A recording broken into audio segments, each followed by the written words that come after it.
Welcome to Recalculating Small Business. Like its award-winning book, Recalculating is dedicated to small business in America. Your hosts are Don Mazzella and Dan Perkins. Don Mazzella is the editor-in-chief of the Small Business Digest. Dan Perkins is a registered investment advisor with 43 years' experience in managing money. Dan Perkins here, your co-host, along with Don Mazzella of Recalculating for Small Business. Our radio program is dedicated to you, helping the small business owners increase their profits. We draw our name from Recalculating, voted the best small business book of 2017 by the Independent Press.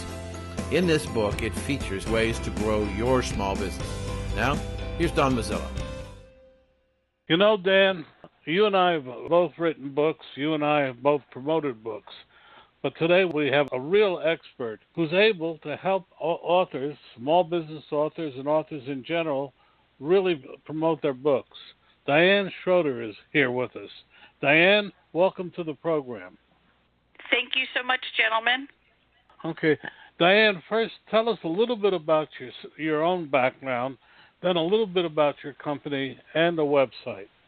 Perfect. Well, thank you so much. My background is the last 20-plus years as actually a conference manager where I helped through different types of events actually sell different types of technology products, but have always had a love for reading and have even dabbled on authoring a few different publications myself. So about 5 years ago, my partner and I decided to buy Book Rhythm at the time, which was an indie publisher, but had a lot of authors come to us saying that they know how to put a book out on Amazon, but they had no clue how to market their book.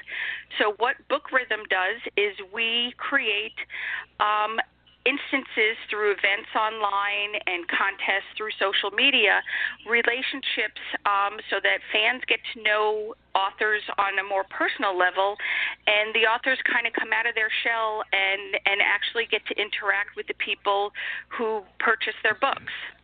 Your website? Is bookrhythm.com. That's BOOKRHYTHM.com.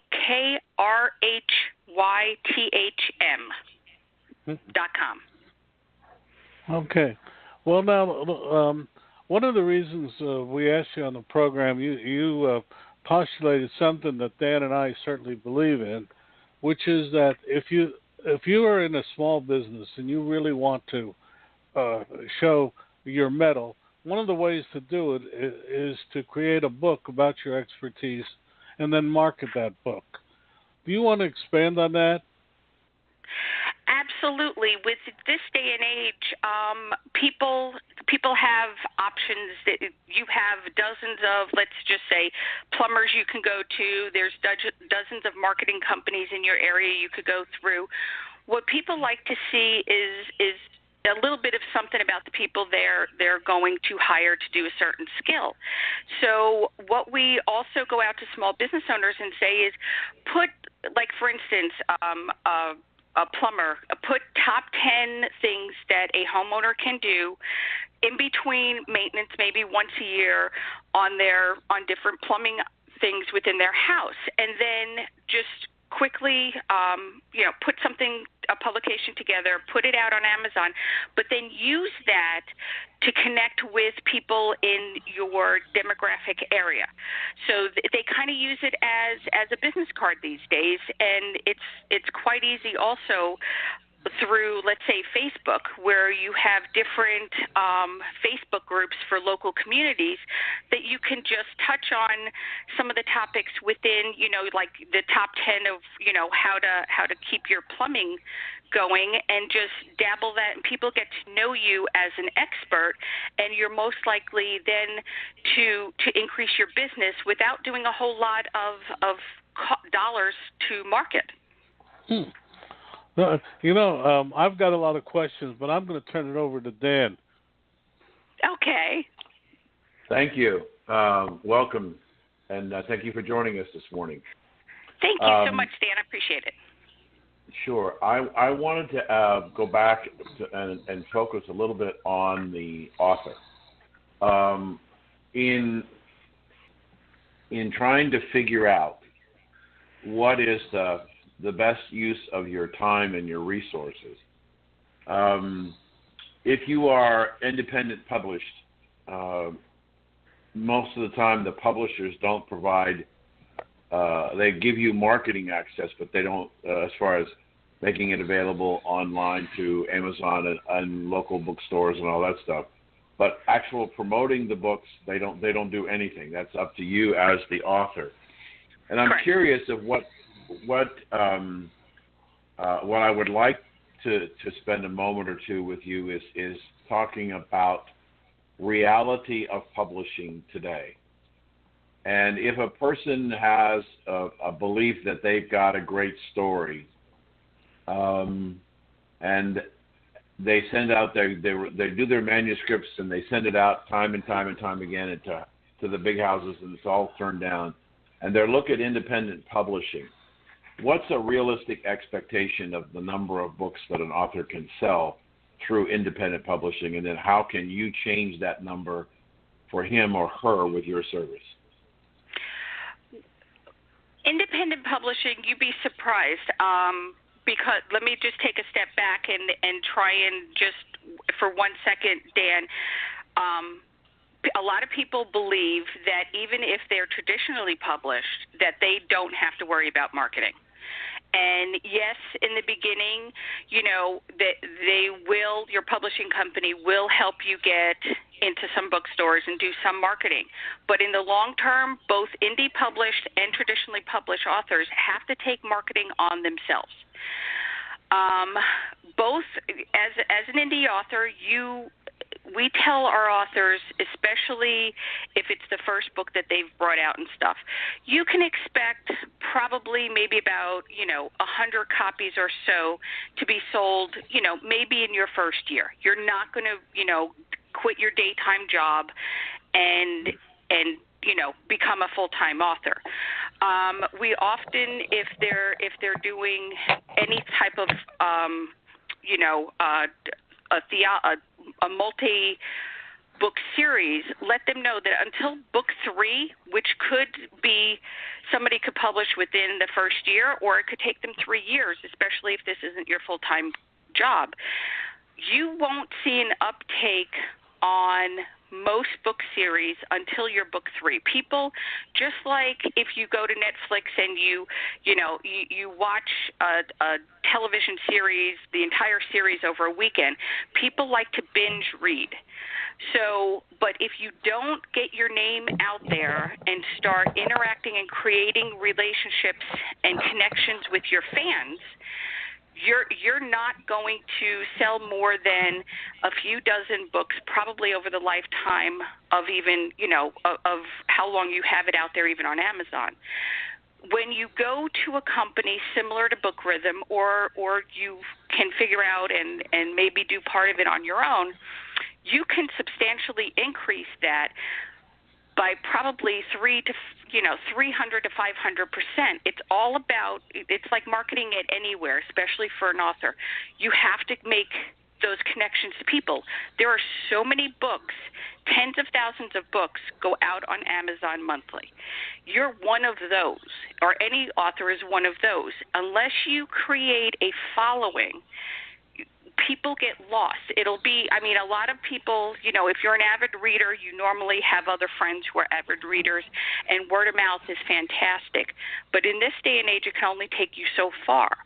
So that's why we tried when Book Rhythm got in its prime about 3 years ago, we started creating online events through different social media platforms for the cost of what a pizza would be. We were starting out at $10 a month for authors to join some of our events, and they have seen double, triple, and quadruple over just a weekly event of how many people are coming to their social media profile pages and the upticks in sales of their books. It's all about it's marketing, but with readers, they kind of like to see, does this read? How do I connect with this reader? People like to do that on a personal level.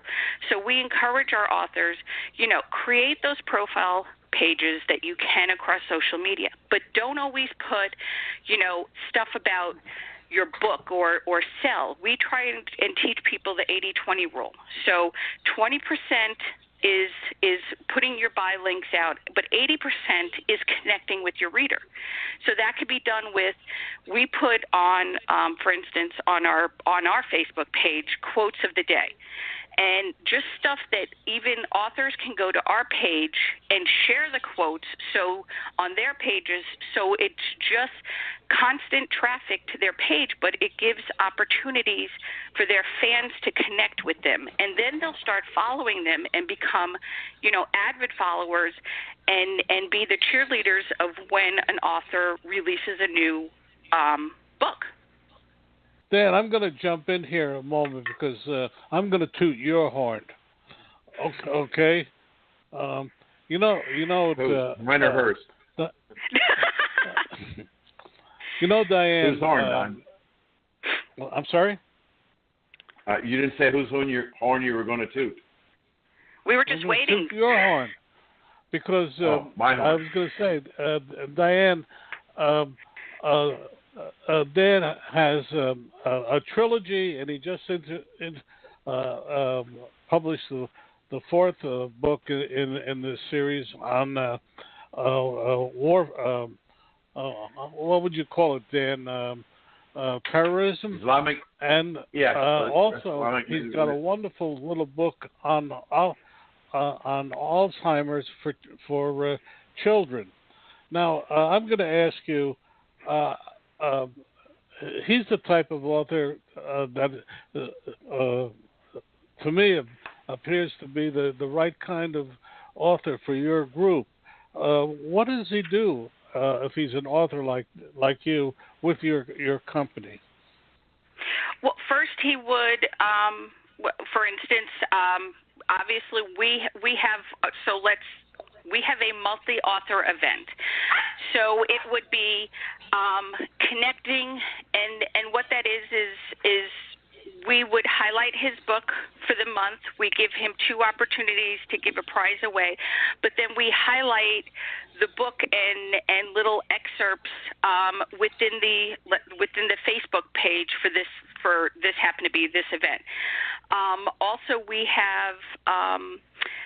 So that he could also, during this week-long event online,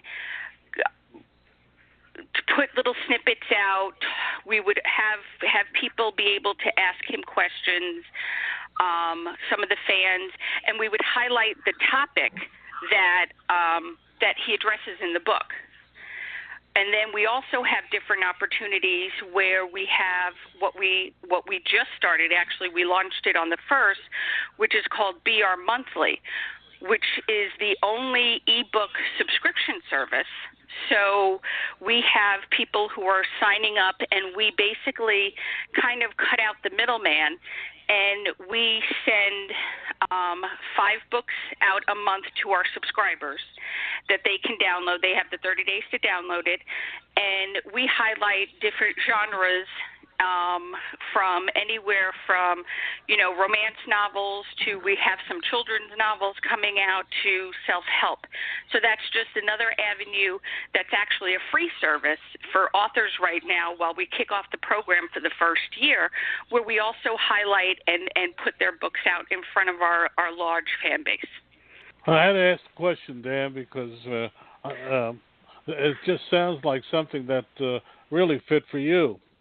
Yeah, it would be fantastic. I read the excerpt on your book, Dan, and it kind of touches home to me because not a child of a parent with Alzheimer's, but an adult. So I actually read quite a bit about what your book was about and was quite interested.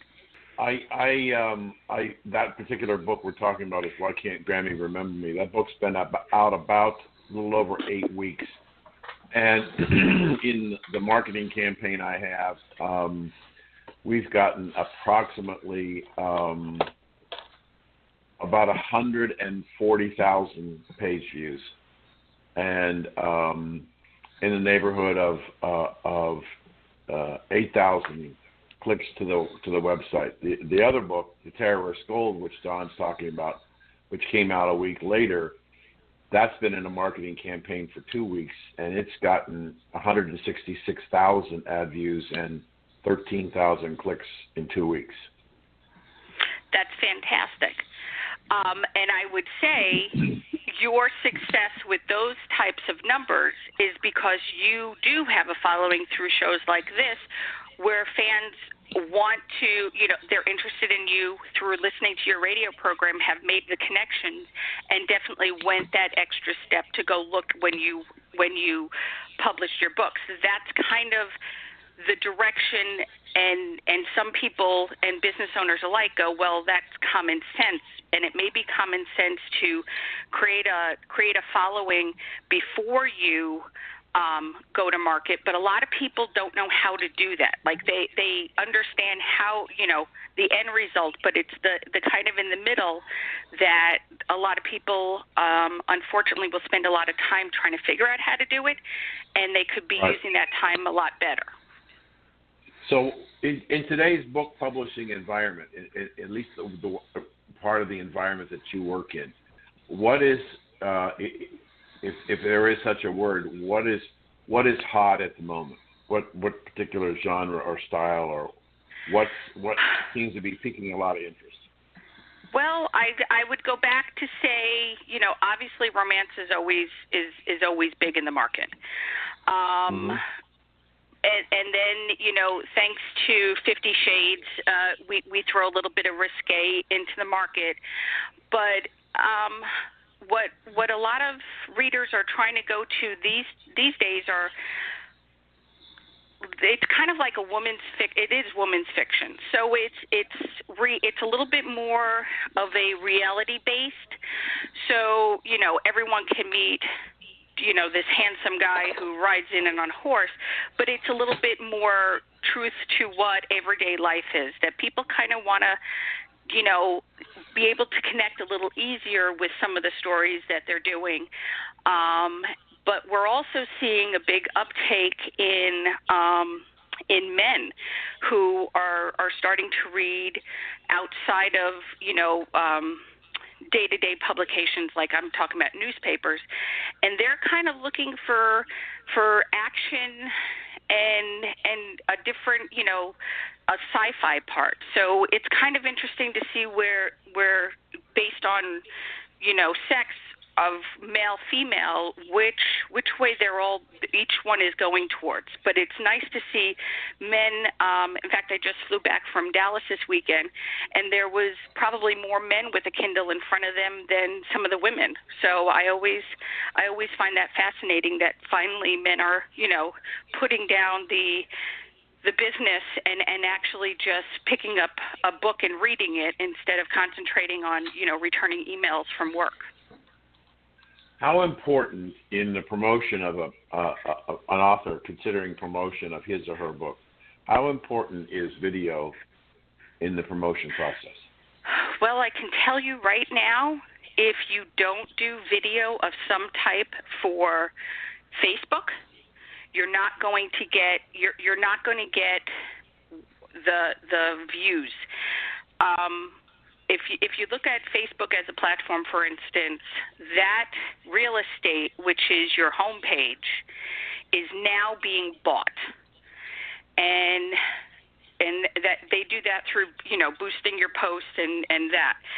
But they also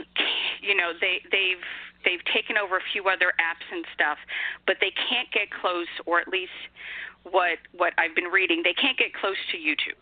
YouTube wants to keep its own platform, will not, even consider merging or partnering with Facebook. So because of that, Facebook wants to start becoming a leader in video. So if you do videos, whether it's, the real-time one or upload something a little bit over a minute, you're going to get that exposure for free on Facebook. I think also videos where it may not be a book trailer or something along the lines, but yourself in front of a camera talking about either your book or your product. I can tell you in my Terrorist Gold book, what my marketing people tell me is that the typical response rate for a Facebook promotion is about 0.9% CTR. Yes. In my Terrace Gold book, my highest rated response rates are north of 8%, and they're all videos. That's fantastic, and that's the way to go. Yeah, I'm amazed at that. The marketing people just can't believe that those numbers. But it's not about me anyway. So video is an important element. What about trying to do it on your own? Authors who, and I'll admit that I've been writing for 4 years, and everything I did I was totally naive about, and I decided that I thought that the publishers were going to do certain things, and they didn't, and then I began to educate myself on different forms of technology, and have taken over, in essence, my marketing and finding a partner that can work with me to help promote me in social media. But I just, I look at it from this standpoint as an author, and maybe you can comment on this. The video that I use on both the Why Can't Grammy Remember Me book and the video for Terrorist Gold are two different videos, but the point is they are the largest draw. At 166,000 page views in 2 weeks, there's no way I could get on a plane and go places and meet with 166,000 people in 2 weeks. So the exposure. The other thing I wondered about was, what do you tell your authors about going outside the United States in their social media promotion? I could tell you, it's kind of one and the same. Book Rhythm didn't realize the global brand that we were until I started tracking analytically, and it just broadens your horizon. If you can, we now have some authors even in the United States that have been with Book Rhythm for quite a few years, because we do have a large following out of Great Britain, because that happens to be where my business partner resides out of. So we have a good following there that are actually starting to, after about 2 years of marketing with us, are going to do some author event signings over in Great Britain. So I don't think it hurts, obviously nothing at all, but I think to have a global brand just expands the possibilities of where you can, your message will go to. I think through Amazon's platform for indie authors, it makes it quite easy, because you can choose which countries and such that you market and can have your book sold in, and you still get, royalties still come back to you no matter where you decide to put your brand. But I always think, I tell my authors, don't just think that your fan base is local, and I'm not saying even city, and I'm not even saying state. Your brand, which a lot of authors don't even realize that their pen name now becomes their brand, should be eventually a global brand. Your messages, whether it's something like your Alzheimer's for Children book or a romance, it should resonate across ethnicities. It should, resonate across demographics, and being able to do it globally through social media is just an added plus. If you take somebody like myself or Don as independent authors, and are having some success in promoting their books on a global basis, you mentioned about your partner in London. Given the cost to get to London and the cost of staying in hotels, do book signings make sense in England or anywhere else outside the United States? They do when you look at them a different way. Unfortunately, some authors look at a book signing as, this is where I'm going to make a huge, huge profit. And I tell them right off the bat, you're not going to go to a book signing to sell books. Your main purpose of going to any book signing is to create a list.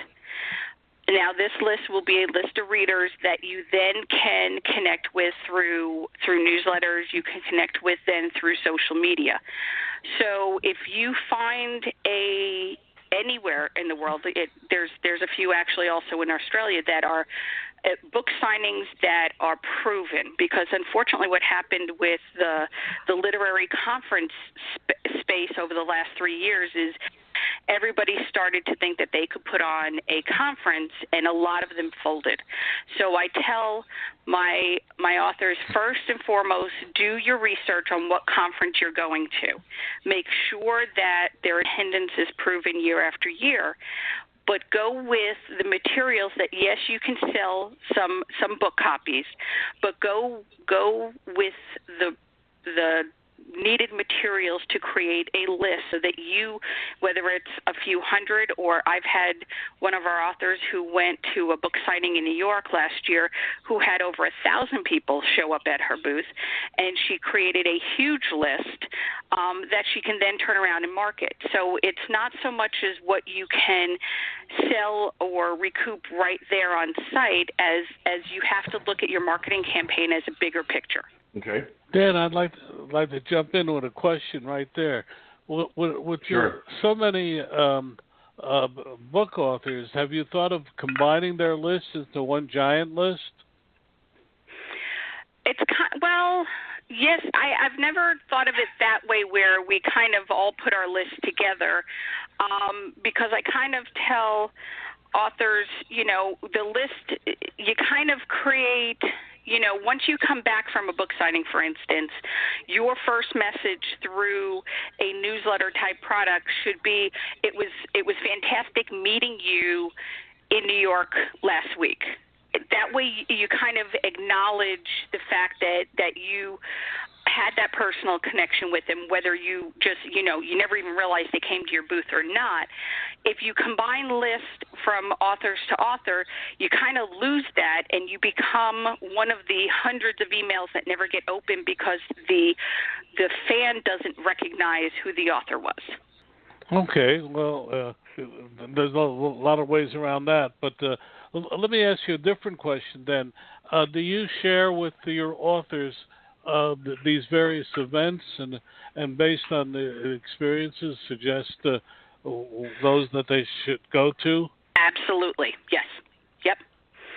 Because we, unfortunately, being in the business, and my other company is a conference management company, I have a large network of the ones who definitely are put on by reputable people that, you don't have to worry about showing up at a hotel and not having an event there, which actually happened quite a few times last year in the industry when some organizers just took the money and run.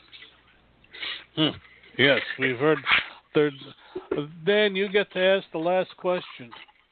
All right, good. Thank you. How do you feel about, or do you encourage your authors to participate in book fairs? Yes, because I believe any exposure is good exposure. Mm-hmm. So if that's another avenue for them to get in front and create, any type of relationship with fans, I believe that's an excellent opportunity. If it fits in their schedule and they can get to it easily, no book fair or anything along those lines is ever a negative experience. Okay. Thank you. Don, back to you. Well, Diane, we could go on for hours, I think. But your website again and how people can reach you? It is Book Rhythm, BOOKRHYTHM.com, and you can also, across any social media platform, just look for Book Rhythm, and we are on Twitter and YouTube and Facebook and everything else. We can be reached via mail at muse, MUSE, at bookrhythm.com. Thank you so much, Diane. It's been a real illuminating time. Want to know more about health savings accounts for your company or yourself? Go to 2hsa.com and get a free employer's primer. Health savings accounts are a cost-effective way of offering health care benefits to your employees and yourself. HSAs build retirement funds for your employees, improve morale, and reduce your health care benefit cost. For a free employer guide to HSAs, go to 2hsa.com. That's 2hsa.com. Dan Perkins here from recalculating.biz with your featured book. I want to tell you about a recent interview I had with Bob Bethel, a turnaround specialist with lots of success in small business. Bob's new book is Strengthen Your Business, Fail-Proof Strategies for Small Business. He tells us of his life successes and failures that have made him and his clients so successful. Over the years, Bob has brought 77 companies back from the brink and changed them into thriving, profitable businesses. His energy is amazing, and at 74, he proves that you can still have a great deal to give others if you just try. His suggestions are easy to understand and very helpful. One insight struck me was that most companies do not have a plan. The old Chinese proverb says, if you don't know where you're going, then any road will take you there, is true today. Bob Bethel's book, Strengthen Your Business, can be found at Amazon.com or can be ordered at your local bookstore. This has been Dan Perkins with your Recalculating.biz featured book. Well, today we're talking to Stuart Robertson, who leads the Spark 401k program for Capital One Corporation. And Stuart's going to tell us a little bit about himself, a little bit about his program, and then we're going to ask him some questions. So, Stuart, thank you for joining us today. You bet. My pleasure. So I get the honor and privilege of running our 401k offering here at Capital One, and we have our small business offering is where we spend a lot of our energy. We really are trying to help more businesses get a plan. There are 30 million businesses in America, and there's only about 550,000 401k plans. So we're trying to help more businesses realize they can have a plan and get up and started easy and fast online and be easy to manage at low cost. So that's a lot of what we do here at Capital One, and we also have an upmarket brand called ShareBuilder 401k that services larger mid-market companies and the added things they may need to run a large employee plan. But that's what we're doing. We're pretty excited to keep helping more businesses get started with the plan and get saving right for retirement. Stuart, tell us about your background, because you were in the 401k business, and I think you told me in the pre-show that your company was acquired by Capital One. That's right. So we, before I got into the investing world, I'd spent some time in telecom and travel with Expedia, so a lot of product marketing, sales background, and got into investing with a startup company called ShareBuilder back in 2006 as we launched ShareBuilder 401k, which was then our small business offering. And from that, I've grown up in that and got super educated in investing and all sorts of learning there, and now help chair our investment committee and our registered investment advisor. So basically trying to marry great technology with great investing, sound prudence approach to the market to help more folks save for retirement. So it's been a fun mission. I'm sure it must have been, especially in the last year and a half with the emphasis on rebuilding America and growing businesses, lots of money to go invested. Sir, let me first ask you another question. Do you have a website that our listeners could go to? Yeah, Spark 401k. That's simple. SPARK 401k.com. And actually, we got a special sale that we do annually right after tax time, as a lot of small businesses have realized they may be spending a little too much in taxes, and the 401k is a great way to help lower those taxes. So we waive all setup charges on 401k plans through the 18th of this month for those who maybe are just checking it out. Okay. So let's talk about, from your standpoint, why, I think let me see if I got your numbers right. There's about 38 million small businesses and only about 550,000 have 401ks. Is that about right? Yeah, it's about 30 million, of which probably 23 million are self-employed, another 6 million with under 100 employees, and there's 500,000 more so that are over 100 employees in the United States. That's kind of how that breaks out. So give us your perspective of why so many are not participating. There's several things that are kind of stopping a small business owner from jumping forward, and we do research every 2 years, and it's been pretty consistent the last few times. And the number one reason is the business owner just thinks they're too small to have a plan, which any size business can have a plan. You can be self-employed and have a solo 401k plan. You can have one employee and start a employee-based 401k plan. So that's the number one blocker, is just lack of awareness that it's even an option for the business. They associate more with a big business benefit, which is not the intent of the legislation. And then the next thing that we hear is that they can't afford to offer a company match, and matching is completely optional in a 401k plan. And the great thing is, you do decide to match, it's tax deductible for your firm, so it's really more of a cash flow decision for the business versus a hard cost ongoing for them. I don't want to create a rift with you and some of your clients, but let me ask this question, because it really, based on what you said, needs to be asked. It would seem to me that I don't know about millions and millions of small businesses, but I know it's probably been 25 years, Stuart, did my own tax returns. One, I don't have the expertise, I don't have the time, nor the inclination to want to sit down and do tax returns. So I depend upon a CPA to keep me out of trouble and tell me what I should do. It seems to me that that one of the people that we as small business people look to give us advice and counsel, at least I think they should, I always do, are our accountants.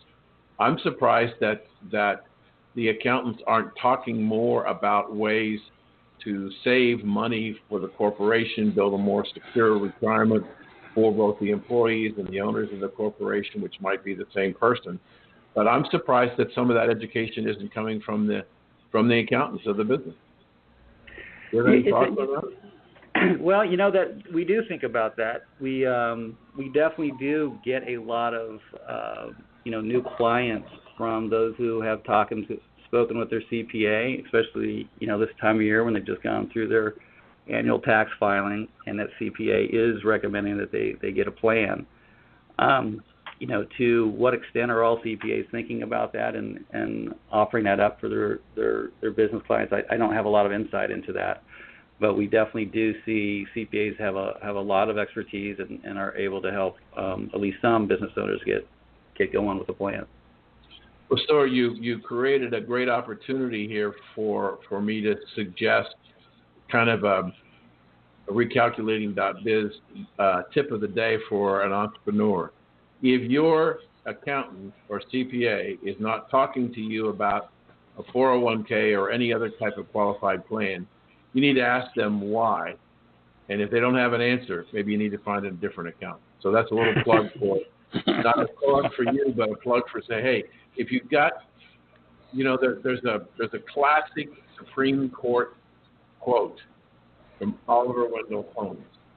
The legal right of an American taxpayer to reduce or altogether avoid by means legal are appropriate. So we have these opportunities, and we're not taking advantages of ways. And Stuart, I'm going to ask you this question, and we'll turn it back to Don. We talked about this in the pre-show. If you have a small business and your business starts to accelerate, and maybe you're not adding more employees, but you yourself as an entrepreneur, there's a special provision, actually two provisions in the 401k, one of which is not in the IRA provision, that can allow sole proprietorship or a small business to make substantially greater contributions than the typical $15,000 to $18,000 typical contribution for a 401k or an IRA. And that's a provision about self-employed. Can you speak to that and give our listeners some idea of how significant that tax benefit is? Yeah, it's actually pretty exciting. So if you're a self-employed business, what we find, when they get educated on this, it's pretty exciting, is that, most people know that you can put $18,500 as a contribution limit into a 401k plan, and you can do that tax deferred, and that can directly lower your income tax for this coming year. You could actually do it as a Roth 401k and pay after tax and think about that too. But what's probably the most exciting thing is that you are both the employee and the employer in a solo 401k. So you can also do, you might hear it as a match, but it's really, you can profit share back to your business, depending on your earnings, up to $54,500 this calendar year, which could drop you a tax bracket, right, which is, and get you on track for retirement, all the things you may be concerned about.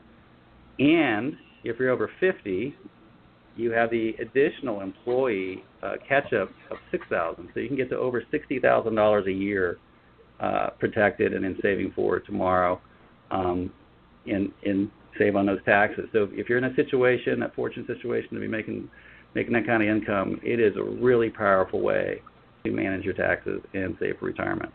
Let me just clarify a point. In order to get to $50,000, what is the gross income that you have to be able to earn?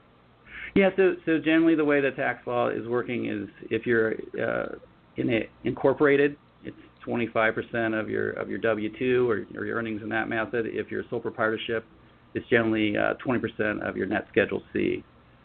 So definitely sit down with your CPA, but those are how it usually works, and it's pretty darn exciting. That is to me is a game changer, because if you're doing really well, before you begin to expand and add more people, where you might have to add more people into the 401k plan or the SEP IRA, leveraging your opportunity to put in up to $60,000 and get a $60,000 tax deduction and put $60,000 in your retirement.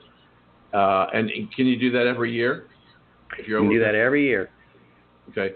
So in a very short period of time, in 10 years, you could set aside $600,000 as opposed to $180,000. It's an astronomical amount of money.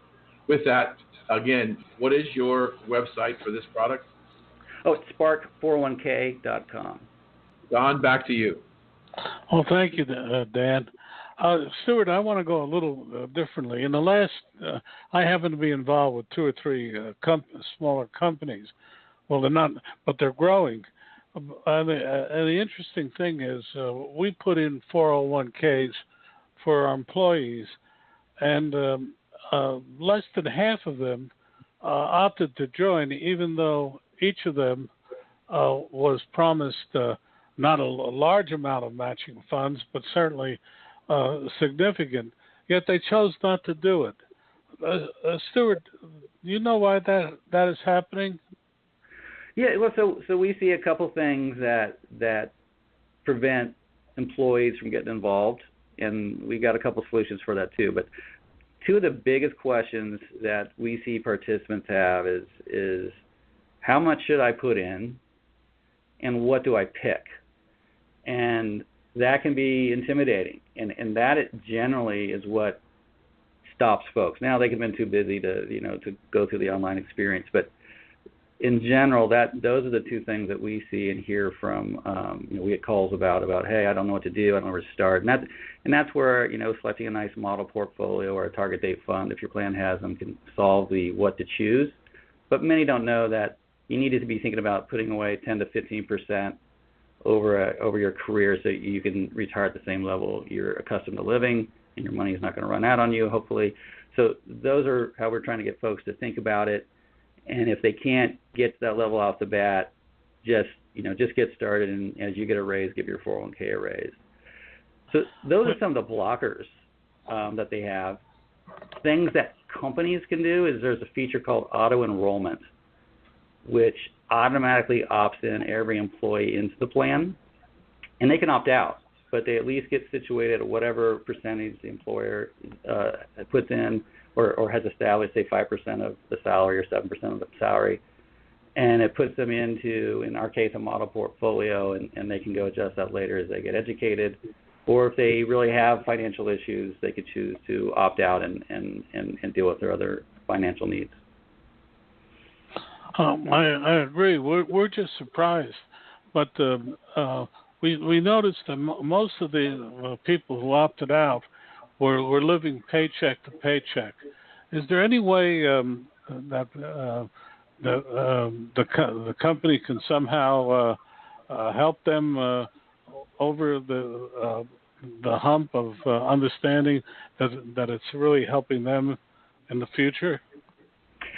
Yeah, I mean, hopefully, with us, we have a lot of materials and videos and those sort of things to help people quickly understand that, hey, even if I'm putting in 5% of my salary, because, I am concerned about paycheck to paycheck living, that's actually not like losing 5% of your salary, because it's going in tax deferred. So, yeah, it's going to lower your paycheck a little bit, but not as the full 5%. So ease your way into it. Leverage the things of the quick graphs. Like, look, if you start early, it's going to be a lot easier to get to something meaningful. And what can you look at that you could maybe avoid to afford it? That said, obviously some folks have some serious financial needs to manage through before they can start saving. But the sooner they can start and make it automatic with 401k is they're going to be pretty thankful for their future self down the road. Well, I have two more questions. First one, there's a billboard next that I pass, and it says you spend more time figuring out what beer you're going to buy than you do about retirement. And that apparently is true for many Americans. But how important is it to start thinking of your retirement today? I think it's really important. You can, the great thing around 401ks is catch up, but you can look at the power of compounding, which for those who may not be familiar, it's the more time that your money is invested, it builds incrementally, and especially over a 30, 40-year period.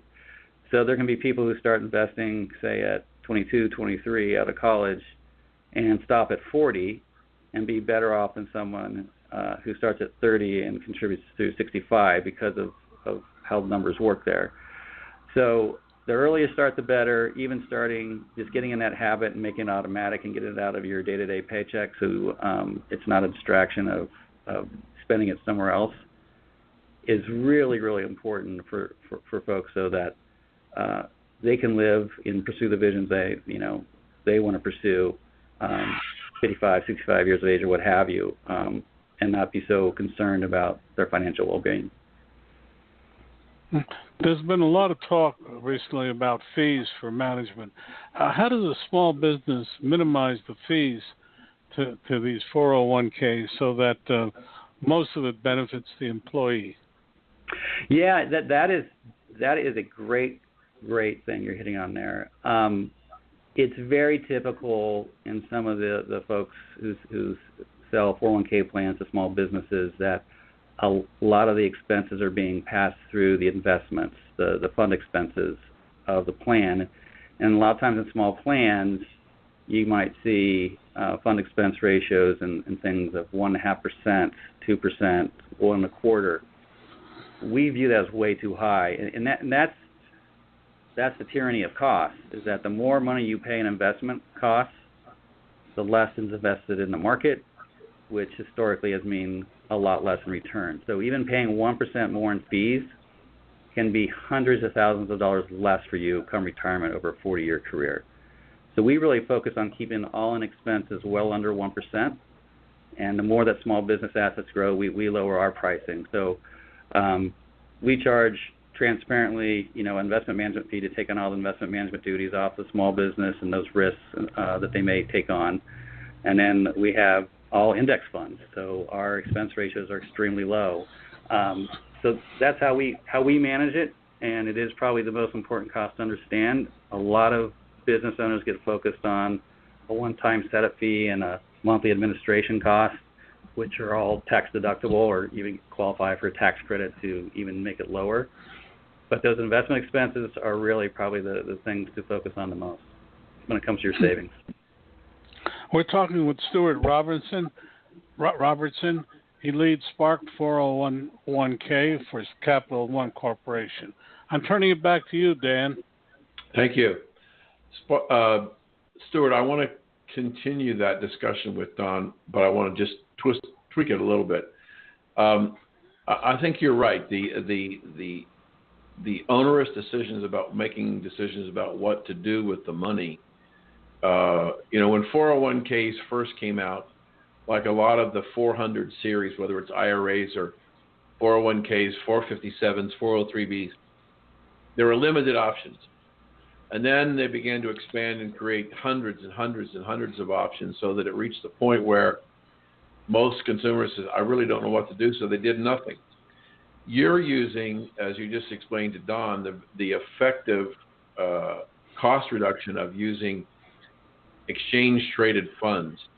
And so I'd just like to talk a little bit about how you assist the consumer who's going to participate in a Spark 401k with their investment decisions. What do you offer them, and do you have models, how the model's modified, how much real input is required on the part of the customer? Yeah, so let me talk about participant experience. I think that's what you're focused on, and we can talk about the employer piece too if that's interesting for y'all. But so what we do is several ways we try to help the employee get off on the right step and have success. Every single employee is going to have to go through an online enrollment process, which includes a 7-minute video to at least give them perspective on why it's important, why start now, how much you might want to be putting in. And then we have a lineup of 20 ETFs in the money market. But we also have 5 model portfolios, which go from conservative to aggressive. And most folks may not. Stuart, yeah. I apologize for interrupting. People like you and me, who I've been in the business 45 years and you've been in it a long time, we sometimes make assumptions about the knowledge level of our customers when we shouldn't. So just pause for a second, tell our audience what an ETF is and why it's a good idea. So an exchange-traded fund is a lot like an index mutual fund, although it can be traded throughout the day. Some of the benefits of that are the low cost. So if you're familiar with the S&P 500, that's the composition of the top 500 U.S. firms. That would be an example of an index fund, and so there's an ETF that tracks that, and that might be an offering in the plan. But that can go across, bonds, different asset classes, small business, in equities. There's other things like gold and commodities, REITs or real estate funds. So all those things can be done indexed, and because it's not actively managed, it tends to have a lot lower expense ratio than an actively managed fund. And over time, historically, index funds have outperformed actively managed funds. So that's some of the benefit. By taking the cost out, you have more money invested, and historically, that's played out in better performance. Do you have automatic plans? Do you have automatic rebalancing and investment allocation and stuff like that? We sure do. So so if you don't know what to choose, if you chose, hey, I'm young, I'm 27, I'm aggressive, markets ups and downs don't bother me, and you jumped in that, you would select the aggressive model portfolio, and it would auto rebalance every quarter, and it would stay on track for how that's managed. Our investment committee, which is made up of CFAs and CFPs, are looking at the allocations every quarter, determining if adjustments need to be made to that. So it's kind of on autopilot for you. Do suggest you check in every year, make sure you're not changed as a human being, that maybe there was a market fluctuation, you realize you maybe aren't so aggressive and want to go to moderate. But we try to keep it really simple and easy for someone to get on the right track. And we have guides and other videos to help folks really who want to spend 10, 15 minutes. One of the things that's important, about what you said, a lot of things were important, but this particular thing is that the exchange-traded fund gives you broader diversification than you could ever get in a mutual fund, number one, because it has everything in the index. Number two, lower cost, which you just talked about, means more of your money's going to work for you. Number three, you can put it on autopilot, and until your investment objectives change, it's going to rebalance every 90 days. So it's a much more easier way to put money to work and not have to fret about it. Did I make the right decision on this or that? And using the ETF strategies in a balancing portfolio approach enhances your ability for success. Wouldn't you agree? 100%. 100%. 100% agreement with that. Yeah. I think we're probably just about out of time, so let me throw it back to Don. Oh, well, we got a little bit more time. It's been fascinating. Stuart, what does a small business owner have to do to start with you, and what are the questions you ask him or her when you start a relationship? Yeah, so every plan on our site is going to go through or every prospect is going to go through a quick online process. Takes about 2 minutes to get a quote and find out what kind of plan design, because there's different plan designs that can make sense for your business based on what you're trying to do. And it takes another few minutes to buy it online, and you'll spend maybe 20 minutes in online setup to finalize the plan.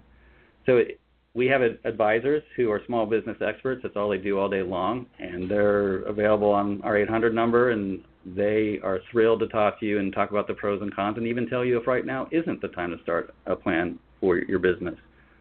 They want to make sure they steer you clear into something that makes sense. But so it's kind of the coupling of our experts with a nice online process to get up and running. That simple. Yeah, I was just curious about. Do you have an outlook for the market? Oh yeah, I wish I could predict it, because then I'd be footloose and fancy free. It's an interesting time. You look at how businesses are performing. Things look well. There's a lot of small business confidence out there from some of our latest Capital One research, so that's good. So it feels like we're on fairly solid ground at the moment. But if inflation kicks in, if we do see some other concerns about international or other areas, that can often scare the market, or at some point a recession will happen. But it feels like 2018 so far has been a nice stable year with really great earnings from a lot of the businesses out there. And the beauty of the automatic pilot of your 401k program is that you own positions that pay dividends, which you're reinvesting in every time a client of yours puts more money in because of their regular contribution, is taking advantage of the tried and proven way to make money through dollar cost averaging. That's right.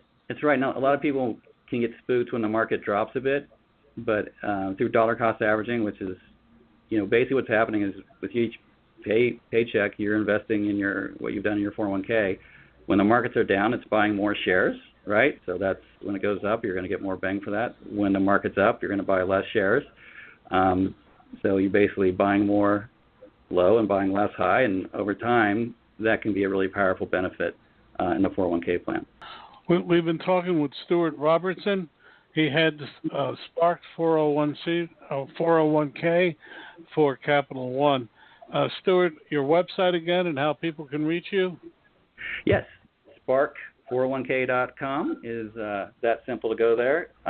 We are having a promotion this week. It ends on the 18th, kind of supporting tax time, getting through that in the small business week early in the month. And right there is our 800 number, which is easy to call in and talk to advisors anytime. Thank you so much for being with us. It's been a really illuminating time. Dan Perkins here for Songs and Stories for Soldiers with your Veterans Tip of the Day. Did you know that the suicide rate for women vets is 12 times that of their sisters in civilian life? Did you know that 1 in 4 women vets feel uncomfortable about talking to people about their mental health issues? Did you know almost 600,000 women vets in America are suffering from PTSD? It's time to help. It's time for all of us to encourage our sisters, mothers, and wives to get help by contacting their local VA hospital, clinic, or community-based health care center. So if you know a woman vet that is suffering, go to va.gov and find their nearest VA facility. This has been Dan Perkins of Songs and Stories for Soldiers.us with your Veterans Tip of the Day. Thank you for being with us today. From Don Mazzella and Dan Perkins. Thank you for joining us on Recalculating. We hope the information you received on today's episode was helpful to you in starting and growing your business. Please go to our website, recalculating.biz, to contact us, to listen to past shows, and see special offers. Until next time, remember, if you grow, we grow. Join us next week for more helpful ideas to make your business a great success. Recalculating, a program designed to help you be successful.